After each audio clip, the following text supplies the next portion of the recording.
And hey, everyone, before we dive in, don't forget to hit that like button and subscribe to the channel for more deep dives into compelling stories. Can you imagine spending over 2 decades behind bars uh, for a crime you insist you didn't commit? Uh, the story of Adnan Syed is one that gripped the world largely thanks to the podcast.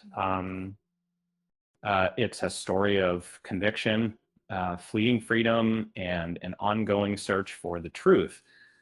The case dates back to 1999 when A. Min Lee, a bright high school student, was found murdered in Baltimore Park. And her ex-boyfriend, Adnan Syed, was convicted and sentenced to life convention, brought renewed attention to the case, raising serious questions about the evidence and the fairness of the trial.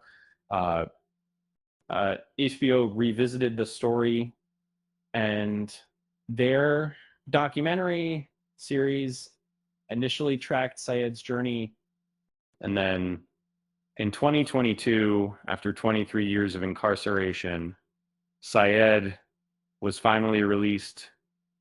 Um, it seemed like a victory, a chance to rebuild his life. But the story wasn't over. Just 6 months later, a Maryland court reinstated Syed's conviction. The court determined Heyman Lee's family hadn't received proper notification prior to his release. Uh, though he later avoided a return to prison, the legal battle continued. In 2025, a judge ruled he wasn't a danger to the public. Um, the HBO series included conversations with Syed, his family, and those involved in the case, providing a closer look at the human impact of this legal saga. At the heart of the case was the testimony of Jay Wiles, a friend of Syed's who claimed he helped bury Lee's body. However, prosecutors struggled to produce any physical evidence directly linking Syed to the crime. It begs the question, if Syed didn't do it, who did? Notably, no one else has ever been charged in connection with Heyman Lee's murder. As of 2025, the Baltimore Police Department hadn't tested any new DNA against alternative suspects. A pivotal moment came in 2020 when a postal worker reported a disturbing encounter. A naked man chasing her. The investigation led to Alonzo Sellers, a man who claimed to have found Lee's body. He had clippings related to the case in his home. A suspicious discovery, to say the least.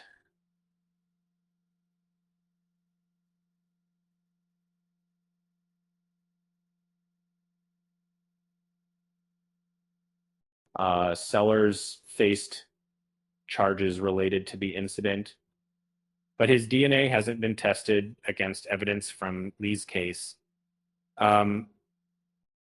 Requests for comment from the HBO team went unanswered. The documentary captures Syed's return home after so many years. He reconnects with his parents and brother, experiencing a bittersweet reunion and separating, meditating.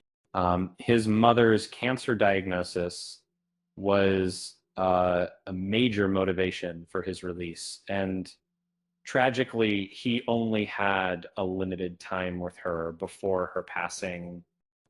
Sitting on his childhood bed, Syed reflects on the sudden upheaval of his arrest.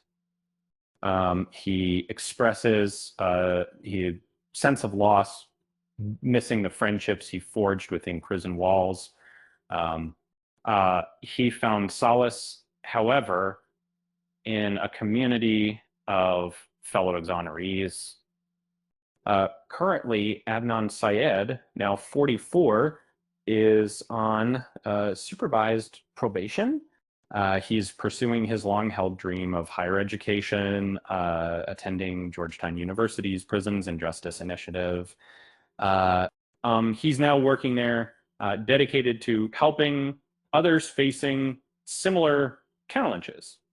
Director Bird commented on his resilience, stating, "He's a very optimistic person. We could all learn a lot from Adnan. It's quite a situation.